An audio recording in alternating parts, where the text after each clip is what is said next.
Welcome to 60 Second Civics, the daily podcast of the Center for Civic Education. I'm Mark Gage.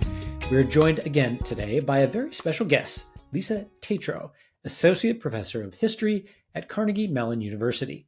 Dr. Tetrault, can you explain to us the 1875 case of Minor v. Happersett and the impact that case had on women and the concept of voting rights?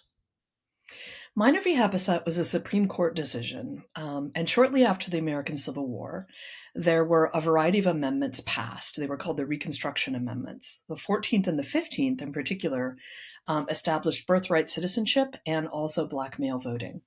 Women decided that being left out of those amendments, they would try to test them in the courts. So they went and voted en masse and then argued, we as citizens have a right to vote.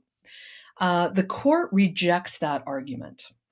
And one of the important things about this decision, which was based on a woman's voting, her name was Virginia Minor, she was a Missourian, is the court says voting is in fact not a right of citizenship.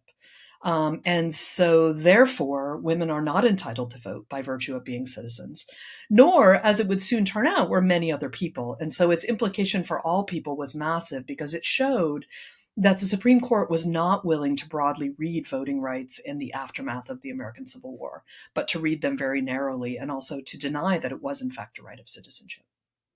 Thank you so much for joining us today, Dr. Tetrault. That's all for today's podcast, 60 Second Civics, where civic education only takes a minute.